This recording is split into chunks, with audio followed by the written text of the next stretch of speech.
Now, the greatest radio shows of all time. Suspense. The Shadow Node. Washington calling David Harding, counter-spy. Classic radio theater. The Great Gildersleeve. Fibber McGee and Molly. Dragnet. Gunsmoke. The Lone Ranger.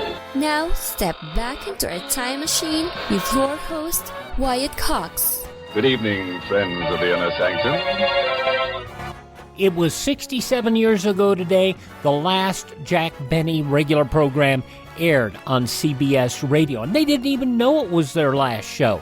The decision wasn't made until after the show that the folks at the American Tobacco Company didn't want to sponsor the radio show anymore. So this was the last radio broadcast. May 22nd, 1955, 67 years ago today, Jack Benny.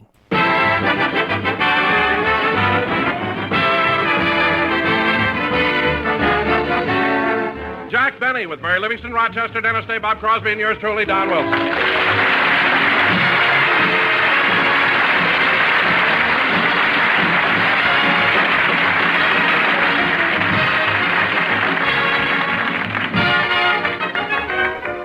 And now, ladies and gentlemen, we come to the last Jack Benny show of the month. It's also the last program of the current series, and as a matter of fact, it's the last show of the season. So now I bring you a man I thought wouldn't last, Jack Benny.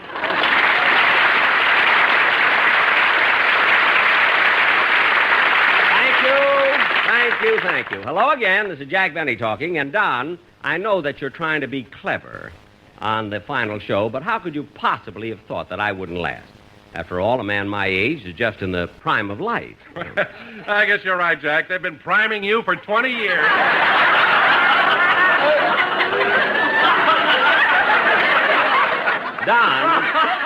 Don, George Global. CinemaScope stomach. Now, Don, control yourself. But, you know, you may be right. After all, nobody can last forever. You're sure working on it, Bub. Well, I see we have another candidate for the unemployment insurance. You better watch it, sister. Jack's right, Mary. He deserves a little more respect from us. After all, he's one of the pioneers in the broadcasting business. You're darn right. Why, when I did my first program, there were hardly any radios in the country. And darn few people. Darn few people. Plenty of people when I started. They may have had feathers in their hair, but they were people. Mary, if I were Jackie Gleason, you know what I'd say? One of these days, pow, back to the May Company. If you were Jackie Gleason, I wouldn't have to go back. All right. Oh, Jack, why are you so touchy? Can't you take a joke? Certainly I can take a joke, but here we're doing our last program of the season, and everyone comes in and insults me. I didn't insult you, Mr. Benny. Huh? Oh, hello, Dennis. Hello, sir. Well, you see, Mary, Don, Dennis knows how to treat me with respect. Certainly. I feel that when a man keeps you working all these years, he deserves respect. Well, naturally. A man doesn't get to be the star of a radio and television program unless he has ability and talent. Thank you, Dennis. No star can keep a loyal following of fans loving him through all the years unless he's an outstanding personality. Well... Can I go now, Mr. Benny? Why? I can't keep reading this stuff. It's making me sick.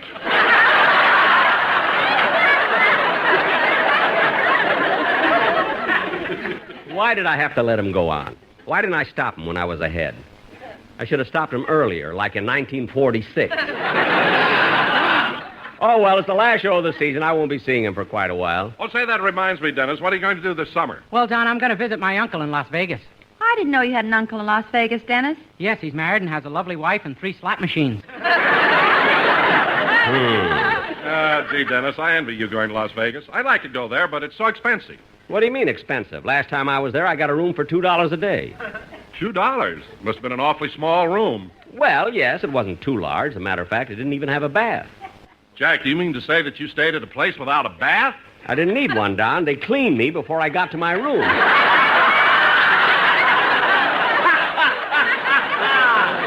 Hey, say, that's a funny joke. It may have feathers on it, but it's a joke. All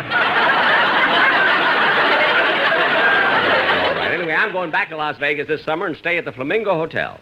Say, Mary, what are you going to do this summer when we're off the air? Well, I think I'll just stay around the house, spend all of my time in the backyard and my garden. Well, that should be nice. Here in California, you can grow some wonderful flowers. I'm going to grow vegetables. I got to eat. Say, Mary, that's smart, growing your own vegetables. Where'd you get the idea? From the present Jack gave me last Christmas. What did he give you, Mary? 100 pounds of Vigoro.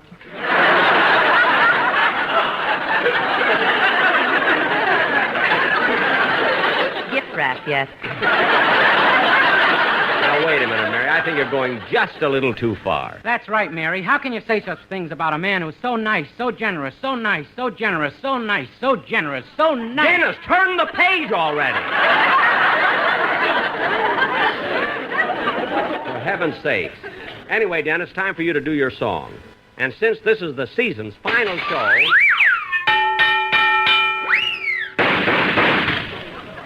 Jack, I think the sound man is trying to get your attention.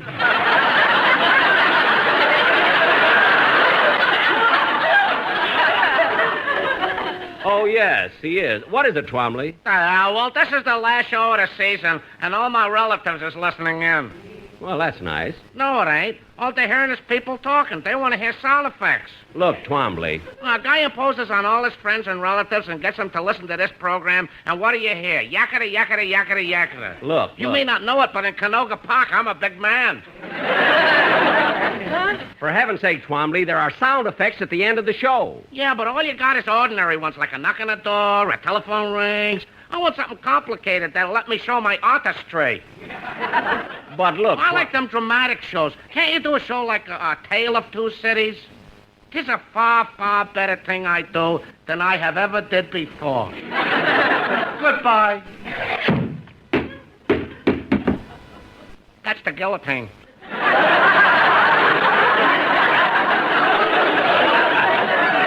Look, Twombly, we're doing a radio show, and you'll come in with your sound effects only when you hear your cue. So just keep quiet and listen. Yes, sir. Oh, say, Malin Merrick. Yes, Jack? That was really a wonderful arrangement the orchestra had for Dennis's number. Thanks. I also want to thank you for the discipline you've brought to the band. I've noticed during the last few weeks, right up to tonight's final program, the boys have been behaving much better. And they all... What was that? Remley fell off his stool. Couldn't quite make it to the end of the season. Well, isn't anybody going to pick him up? No, Jack. We usually let him lie there during the summer. The rest does him good. Well, okay, let him stay there, but I want him up when we go back on the air next fall, you see. And Malin, rub a little cheese on his face so the mice will keep him shaved. Imagine Remley falling off his stool like that. To the rest of the world, it might have been Remley who fell, but in Canoga Park, they know it was me. Not from that reading, they didn't. Now, look, Twombly, this is your last warning. I don't want any more talk from you. You're a sound man, so all we want out of you are sound effects when we give you the cue. Yes, sir. Tell me, Malin, what are the other boys in the band going to do this summer? Huh? Well, most of them are taking summer jobs, all except Bagby. He's going on a pleasure cruise to Hawaii. Oh, Charlie's going to take an expensive vacation like that. Isn't he going to work at all? What does he have to work for? He hasn't even spent half the money he got from that Brinks job in Boston.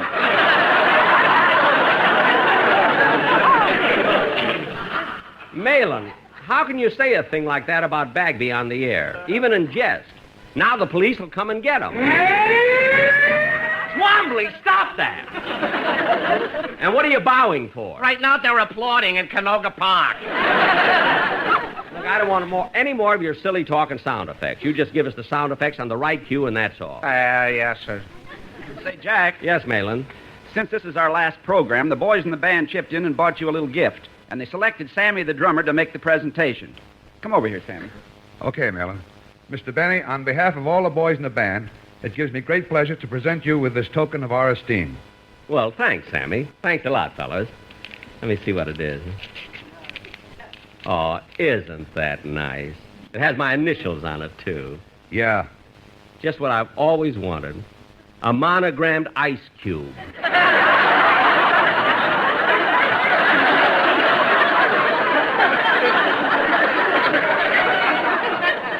Gee, thanks, fellas. And remember, at the start of next season, don't call me. I'll call you. Just wait. I think we better get on with the program. I want to leave early so I can get a quick start. Who can that be? Come in. Hello, Mr. Benny. Why, Mr. Kitzel.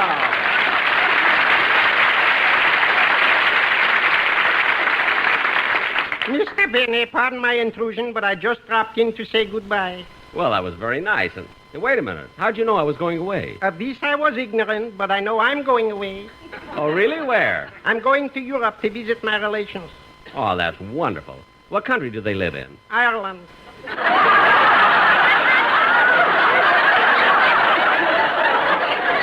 Ireland? Yeah. Gosh, Mr. Kitzel, I never knew you were of Irish descent. Just on my mother's side. Full-blooded, I'm not. Oh, I see. And then from there, I'm going for a full week to Paris. Paris? This is in France. I know. Tell me, Mr. Kitzel, while you're there, you're going to see some of those Paris nightclub shows? Ooh. I'm planning to go every single night. Every night, but the whole show is in French. You won't understand a thing. Mr. Benny, I'm going for looking, not listening. You know, this I understand in any language. I know. Yes, I know. And then while I'm over there, and since it'll be summer, I think I'll swim the English Channel. Swim the English Channel? That's right. But, Mr. Kitzel, you can't try a swim like that on the spur of the moment. You got to train and train and train. Now leaving on track 5 for Anaheim, we're so stop, and Cool. Now, Twombly, cut that out! Amonga.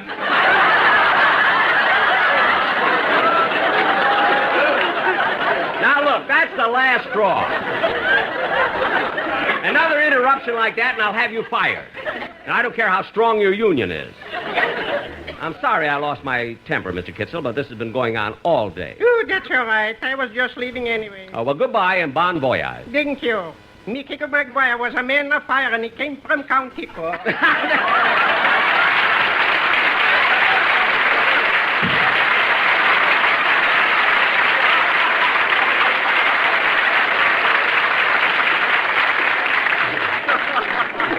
Now, kids...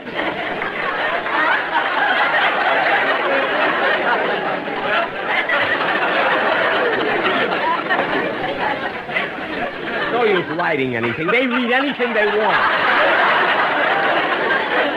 Now, kids, as I was telling you, I want to get an early start on my vacation trip, so I'm going to call... Oh, wait a minute, Jack. Wait a minute. Hold it. Oh, what is it, Don? Well, before you leave, I want you to hear the commercial the sportsman and I have prepared for the last show. Is it a good one, Don? Yes, it's the boys' farewell to you because they're going to Europe.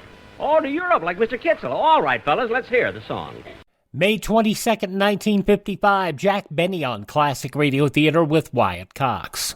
Let's see, if something costs less, but people are happier with it, that sounds like something to look into, and that's MediShare. Maybe you've heard switching to MediShare to pay for healthcare can save the typical family $500 a month, and that's huge, but it's also true that people are way more satisfied after making the switch, too. The customer satisfaction rate for MediShare is double that of the typical health insurance plan. Double. MediShare works. It's been around for more than a quarter century, and members have shared more than $3 billion of each other's bills. People love having telehealth and a huge nationwide PPO network. So, yeah, you can save a ton and like it better. Imagine being happy with how you're taking care of your health care. So if you're self-employed or part of the gig economy, or you just want a plan you're happy with, you can call right now and get a price within 2 minutes. A very, very smart use of 2 minutes. Here's the number you need. 833-34-BIBLE. That's 833-34-BIBLE. 833-34-BIBLE. Now on Classic Radio Theater with Wyatt Cox, the conclusion of the Jack Benny program, May 22nd, 1955, 67 years ago today. Don, I must compliment you and the boys on that commercial. It was really swell. Well, thanks very much, Jack. I'm glad you liked it. Yeah, but don't you think it would have been even better if I had accompanied the boys on my violin? No. Don, why not? Well, Jack, I don't like you playing your violin during the commercial because we sell cigarettes. What's that got to do with it? People can't smoke when they're holding their noses. Well, another witticism from my chubby little chum. I suppose you thought that was funny, too, eh, Don? Yes, I did, Jack. Well, Don, at this point, I think it's only fair to remind you of that old Chinese proverb, which goes, and I quote, when employee make joke about employer, then E soon find out that fire him.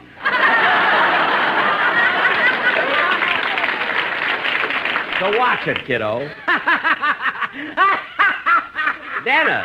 Dennis, what are you laughing at? I just got it. People can't smoke when they're holding their noses. Dennis, you're an idiot. Only on my father's side. Full-blooded, I'm not. All right. Now, everybody keep quiet. I want to call up and have my car sent around to the front of the studio so I can get right home. Say, Mabel, what is it, Gertrude? Mr. Benny's line is flashing. Yes, Mr. Benny. Yeah, I'll tell him. Goodbye. So what does he want? He wants I should call the parking lot to let them know he's leaving soon so they can get his car ready. Well, ain't he an eager beaver? What's he in such a hurry about to get his car? He always does that. It takes 15 minutes to get the boiler hot. You know, Gertrude, I don't understand him. He's such a big star. Why does he drive around in such an old jalopy? Well, that's because he's so sentimental. Oh, he loves the car? I loves money. I know that, but I can't understand why he keeps saving all the time. Hasn't he heard that famous expression, you can't take it with you? He's heard it all right. But he thinks he's worked out a system to get around it. Well, how? He had a tailor sew pockets in his skin.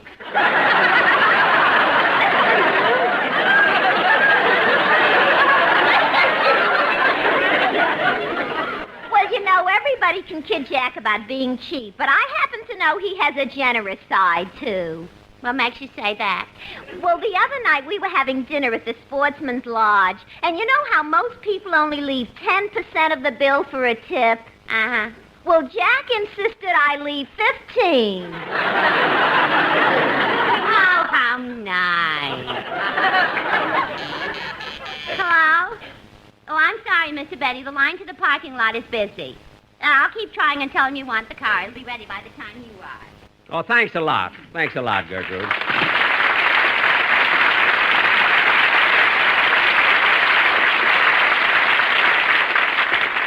Well, kids, the program is nearly over. And it looks like we've come to the end of another season. At a time like this... Hello? Hello, Mr. Benny. This is Rochester.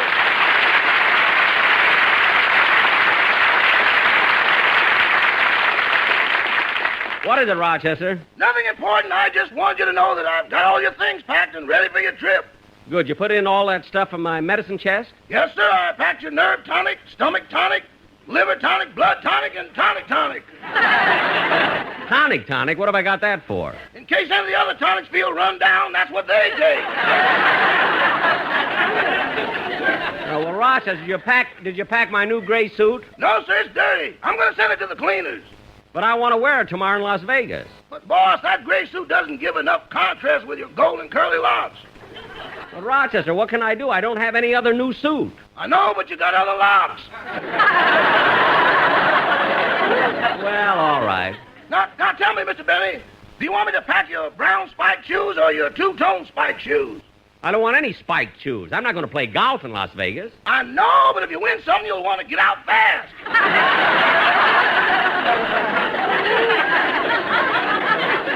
Gee, I didn't think of that. Pack the brown one. Yes, sir. And, Mr. Benny, I think you ought to get some new luggage. This bag you got here is old and it looks awful. Rochester, I'll have you know that bag is genuine cowhide. Oh, boss, this is cowhide? Well, only on its mother's side. Full-blooded, it's not. Now, Rochester, I hope you memorized that nightclub act I taught you. As your agent, I've arranged for an audition for you at the Flamingo, and I think I can get you booked in there. I know, and I appreciate it. Only, Only what? well, I read that contract I've got with you. What about it? Ain't I supposed to get the 90%? Rochester, I'm putting the rest of that money away for you to use as a nest egg. Well, push the hen off. I'm hungry.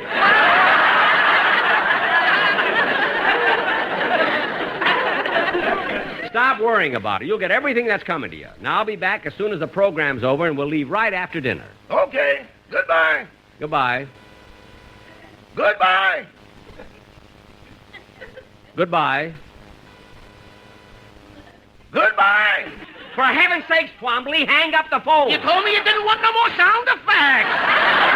Of all the silly, go ahead and play, Malin.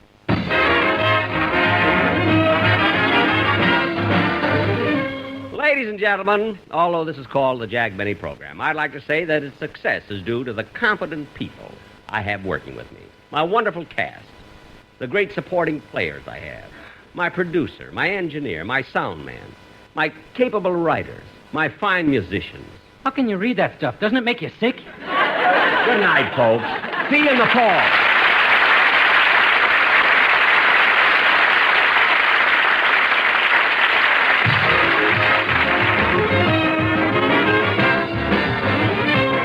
The Jack Benny program is written by Sam Perrin, Milt Josephsberg, George Balzer, John Tackerberry, Al Gordon, Hal Goldman, and produced and transcribed by Hilliard Marks. I spent some time flipping through the International Jack Benny Fan Club page on Facebook to find the exact date, but it was after this show aired that the crew found out that their radio days were over. Jack Benny, May 22nd, 1955, on Classic Radio Theater with Wyatt Cox. No offense, but are you a little fat when you look in the mirror?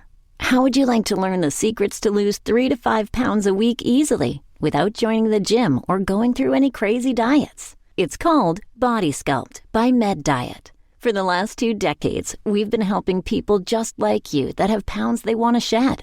We've helped millions of people lose thousands and thousands of pounds over the years. And now it's your turn. Learn the secrets of how to lose weight with one simple phone call. You'll see an amazing difference in a matter of days. Don't believe us? We'll offer you a money-back guarantee.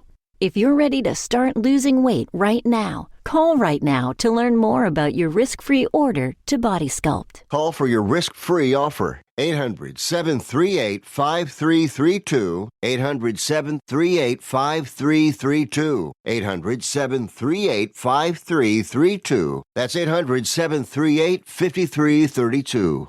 Are you in bad pain? You know what I mean.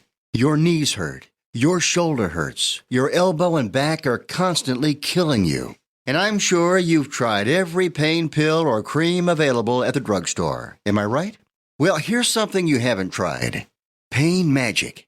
Pain Magic is not available at any drugstore. The only place you can get it is by calling the special toll-free number I'm about to give you. And to make things even better, call right now and find out about our buy one, get one free offer. We're so confident it'll work for you that we offer a free bottle with your purchase. No prescription required. Call now to learn how you can get Pain Magic and get rid of your pain. Remember, your results may vary. 800-492-8164.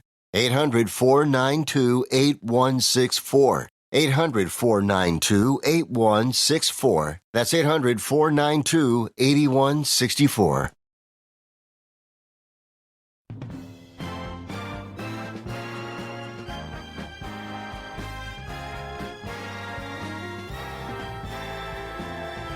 I mentioned the International Jack Benny Fan Club page in the last segment, and I want to make sure you get all the information. You can find them on Facebook, International Jack Benny Fan Club on Facebook. They have a web page, jackbenny.org, that you can learn all about they're trying to do. And they've even bought the old Maxwell. Yeah, you pay attention to that. Now on Classic Radio Theater with Wyatt Cox, John Dehner, Have Gun Will Travel, May 22nd, 1960, The Lucky Penny.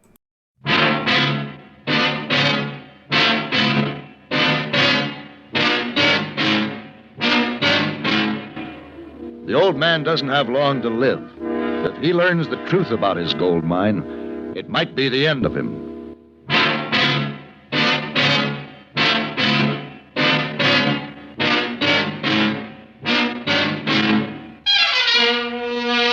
Have Gun Will Travel. Starring Mr. John Dehner as Paladin. San Francisco, 1875. the Carlton Hotel, headquarters of the man called Paladin.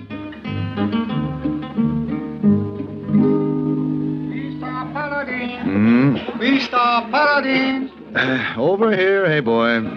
Oh, Esau, didn't see you sit over in corner, slide down in chair, feet up on stool, smoky cigar. Like man with nothing on mind. Do I give that impression? Yes, sir. Well, you're quite right. You see before you, hey boy, a man enjoying his leisure. Now, what can I do for you? Oh, here, telegram. Thank you. Let's see. Can you get up here? Well, he doesn't waste words, does he? Signed, Matthew Penrod. Oh, you know this man, huh? Well, hey, boy, there was a time when I guess just about everybody knew Matt Penrod, or at least knew about him. Did you ever hear of the Lucky Penny Mine? The Lucky Penny Mine? Yeah. No. Well, anyway, it's up above Prescott in Arizona territory. Matt Penrod had prospected for years, all over the West, with no luck. And finally, he was down to his last penny, and the story is he flipped a coin. Tails, he'd forget the whole thing, and heads, he'd give it one more try, and the penny came up heads. Oh, so? That when he found the Lucky Penny Mine, did he make a big strike? A big one. A lot of gold was taken out of the Lucky Penny. Then, poor Matt, the vein ran out. Overnight. Completely gone. Oh, too bad. Matt wouldn't believe the mine was worked out, and he kept pouring more money into the thing until... Well, he finally went broke. And the last time I saw him, he was still there in that shut-down mine, digging around, looking for that lost vein. Oh, he don't give up, eh? No. Sort of sad, too. I wonder what Matt wants with me. Can you get up here? Well, I certainly can. Hey, boy, let's go pack.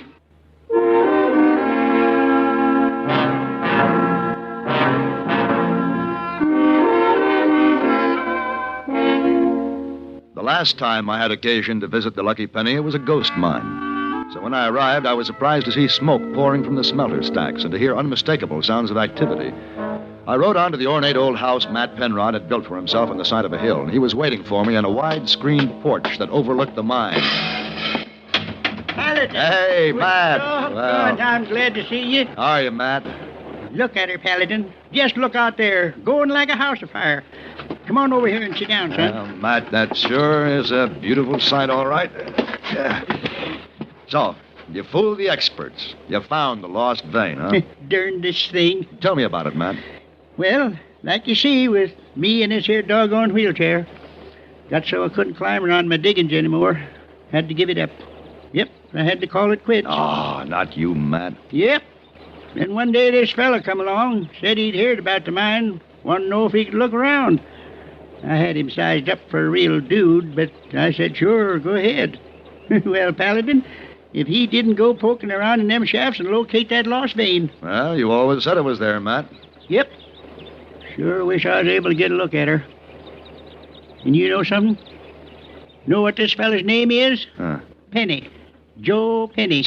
Joe Penny? Yeah. You see? Yeah. Lucky Penny. Yeah.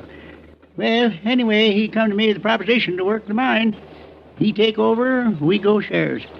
It's all right with me right now, 'cause I just like to see her going. Yeah, I think I understand.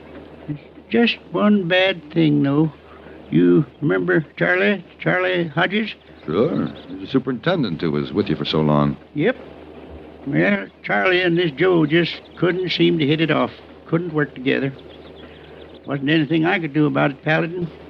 It just turned out that Charlie had to go. That seems a shame. Sure was.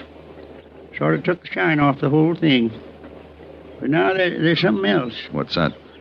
Our first shipment went out about 3 weeks ago, headed for the mint. But we lost it. Lost it? Yeah. Between the mill and the railroad, they tell me. You mean it was held up, robbed? So they say. Have you called in the law? No, I don't want the law in on this. That's why I sent for you. It ain't so much I want to know who did it. I just have to know who didn't. And I want you to prove he didn't have nothing to do with it. Who? Charlie Hodges. Oh, Matt, surely you don't think that... No, of course I do. But they're trying to tell me he did. Joe Penny, some of them others pointing the finger at him. And I ain't going to have it. Now, you get to work, Paladin. You prove Charlie didn't have nothing to do with it. I don't think that'll be very hard, Matt. Will I have a chance to meet this Penny? He ain't here now. Said he had to go east on a buying trip. I don't know. But you get to work. All right, Matt. Look at that mine, Paladin. Going like a house afire.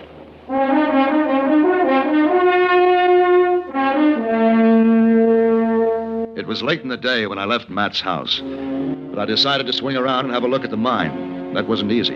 A high wall completely surrounded the place. I followed the wall until I found a gate. The sign said, "Keep out," but I somehow couldn't believe it. The gate was open. So I started through. That's far enough. Can't you read? Yeah? It says, "Keep out." That was your warning, mister. That shot was aimed over your head. If you show up here again, I'll send a bullet through you. I see. Understand? No, but I hope to. Very soon. Come on, boy.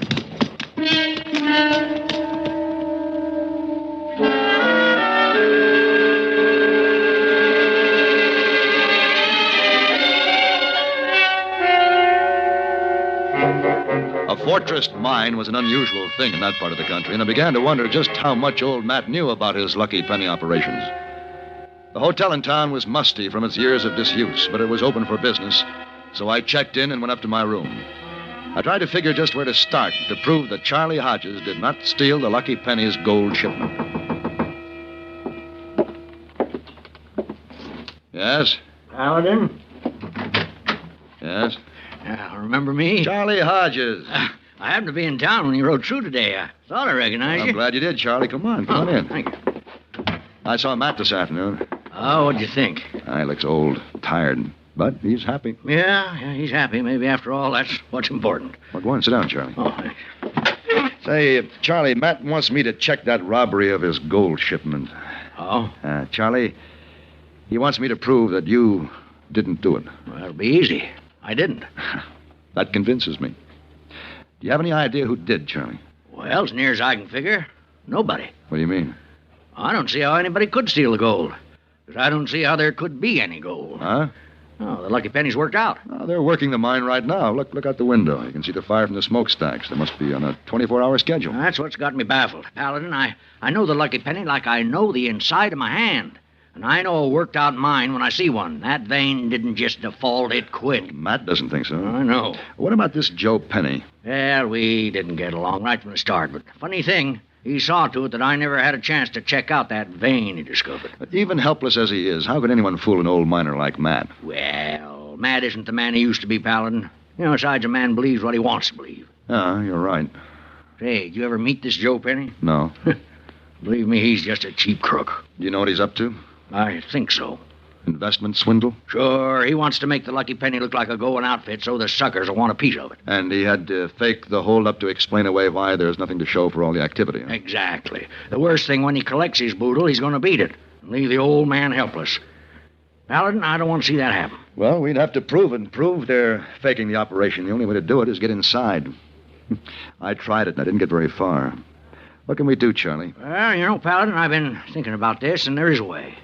There's an old tunnel starts outside that wall. It's been sealed off from the main shaft, but it won't take much of a charge to clear it. Well, why don't we give it a try? Go out there first thing in the morning. Sure, I'm willing. I'll have the dynamite with me.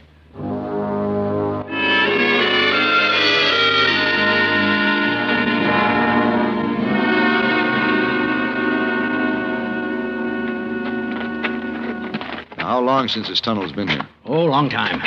Used to be the east portal before we abandoned it. I'll bet even Matt's forgotten about it. Hey, hold it. Here's where she's sealed off. Oh, give me that dynamite stick. Here. You got the caps? Uh-huh. When you find your spot, I'll fuse it. All right. Now, let's see. Well, about here'll make her fall right. All right. Won't they hear the blast up there? No, not enough. You got her crimped yet? Yeah, I'm ready to go. All right, now get back a ways. You better get down on your belly. All right. Yeah, that's a short fuse, Charlie. When you light it, move fast. Yeah.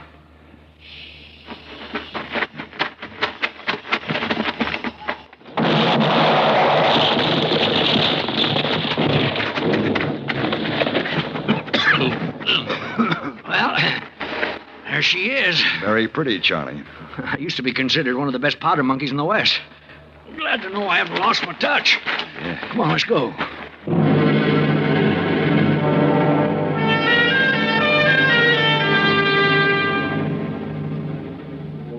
was happy to remember that Charlie knew the lucky penny like the inside of his hand.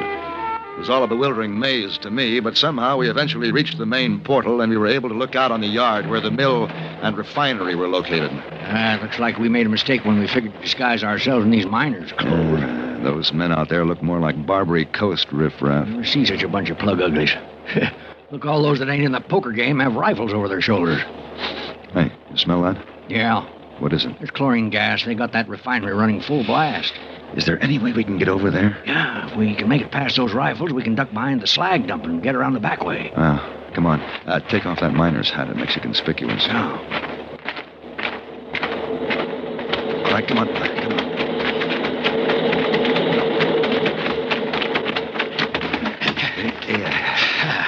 We made it. Yeah. Wonder why they have no rifle guarding this spot. I guess he stepped over to take a hand in the poker game. Say, Paladin, I'm confused. Why? Well, some of that slag we passed is hot, like it was fresh dumped.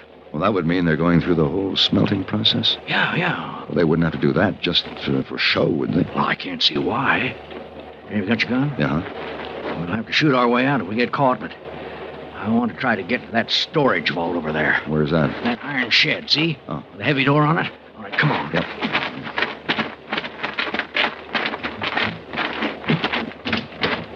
Hey, we're in luck. It isn't locked. Ooh, Charlie, look at that. Why, gold bars, real gold. Hey, Maxie, look it! Oh, they seen us. Do we shoot? No, better to run. Follow me. Right.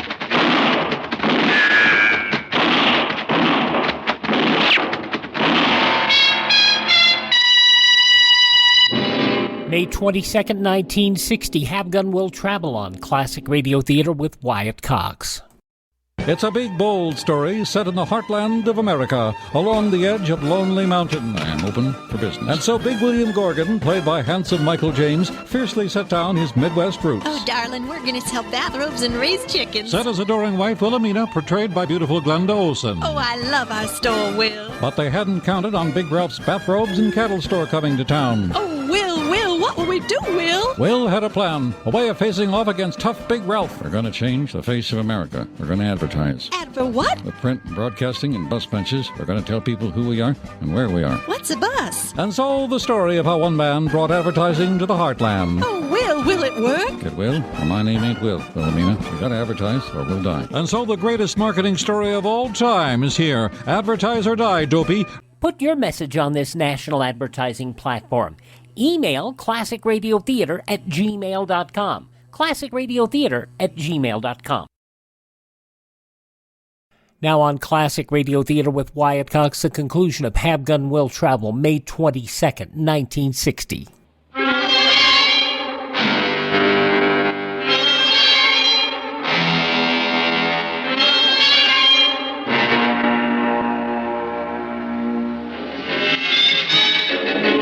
The rifle bullets began to bounce all around us, and suddenly we had a whole army on our tail. I kept my eyes on Charlie's feet and ran around a slag dump, across the yard, and into the mine shaft. And then it was dark. And I followed the sound. We climbed up, slid down, twisted, turned. All right. We can stop now. Taking a while to find us here. I used a shortcut. You mean you actually know where we are? Yeah, number 3 shaft. There's some storage chambers here, powder magazine, tools, things like that. You suppose we could find a lantern? I think so. Supply chamber's right down here. Say, Paladin, that was gold, wasn't it? It sure was. I'll be. That lantern should be here. You really know your way around this lucky penny, don't you? Yeah, I thought I knew all there was to know about her, but she kind of got me baffled now. Oh, here's one. Wait, I'll light it up. Need any help? No. There we are. That's cheerful. Say, Paladin. What? Look, this is general storage. Well, what do you know about that? Why, there must be tons and tons of that stuff piled up in here. I'll be. Gold watch case, gold ring. Gold loving cup, gold chain. Gold spoon. Hey, look at this. Gold tooth. Oh. Hey, you know, Charlie, all of a sudden the operation of the lucky penny isn't quite so baffling. It is to me. I sure have to hand it to Joe Penny. He had quite an idea. Well, if you get this, you tell me, will you? The way I see it, Joe is using the lucky penny to fence stolen gold. This must be sort of a clearinghouse for gold loot from petty thefts and robberies all over the country. Joe buys it cheap, runs it through the smelter, Comes out legitimate.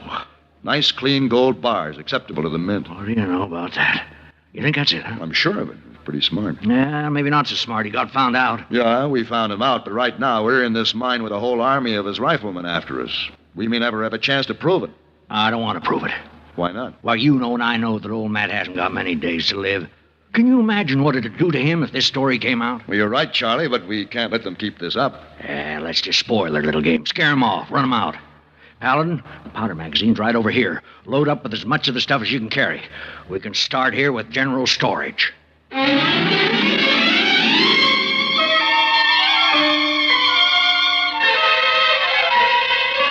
stick of dynamite sealed the entrance to general storage, and then we retraced our steps through the mine, blasting shut every tunnel and chamber where the loot was stored. The noise echoed and re-echoed, and the whole hill began to shake. And when we reached the portal, we saw the riflemen in full retreat across the yard. Charlie tossed his last stick of dynamite after them. As to a man, they went over the high wall. That evening, I called on Matt Penrod. I merely assured him that I was convinced beyond any doubt that Charlie was innocent. And I sure thank you, Paladin. Of course, I know Charlie never done it, but I just had to prove it. I sure wish Charlie had considered coming back to the Lucky Penny. Matt, what about this Joe Penny? Oh, I had a note from Joe.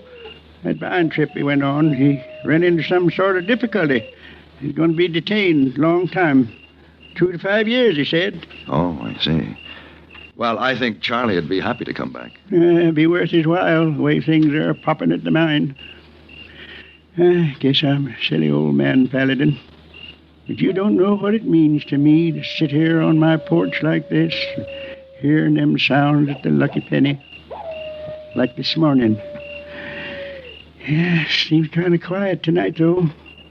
But this morning and all that blasting a going on, yes, sir, Bob, I could tell things was really a humming. That's right, Matt. Things were really humming.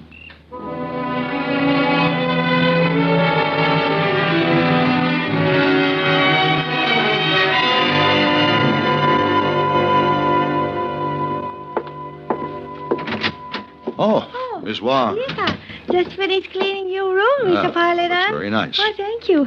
You had nice breakfast in dining room this morning? Oh, yes, I did. Don't tell anyone, but I had big steak. Big steak? 3 eggs. 3 eggs? Hashed brown potatoes. Hash browns. And hot biscuits. Oh. Dripping butter. My, you eat too much. You get pudgy fat.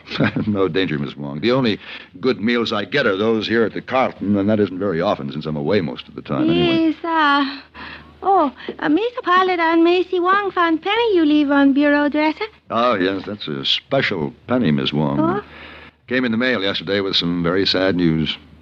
A friend of mine passed away. Oh, so sorry. Yeah. Yeah. A wonderful old gentleman. Oh. He remembered me in his will. Oh, you inherit some money? Yes. That penny.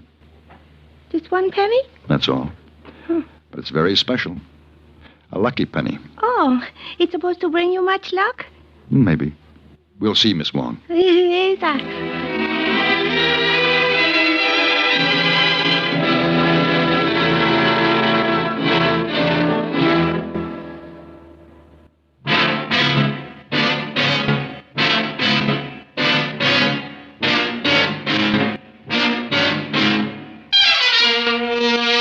Have Gun, Will Travel. Created by Herb Meadow and Sam Rolfe, is produced and directed in Hollywood by Frank Paris and stars John Dehner as Paladin, with Ben Wright as Hayboy and Virginia Gregg as Miss Wong. Tonight's story was specially written for Have Gun, Will Travel by Ann Dowd. Featured in the cast were Ralph Moody, Joseph Cranston, and Joseph Kearns. This is Hugh Douglas inviting you to join us again next week when CBS Radio presents Have Gun, Will Travel. May 22nd, 1960, Have Gun Will Travel on Classic Radio Theater with Wyatt Cox. If you miss a day, you don't have to miss a show. You can hear all of our shows on demand through Spotify, Spreaker, Apple Podcast, Google Podcast, Amazon by searching for Classic Radio Theater with Wyatt Cox or through my webpage, classicradio.stream. Thank this station, support their advertisers, tell your friends the great radio shows are right here at this spot on the dial. Classic Radio Theater with Wyatt Cox on your favorite station.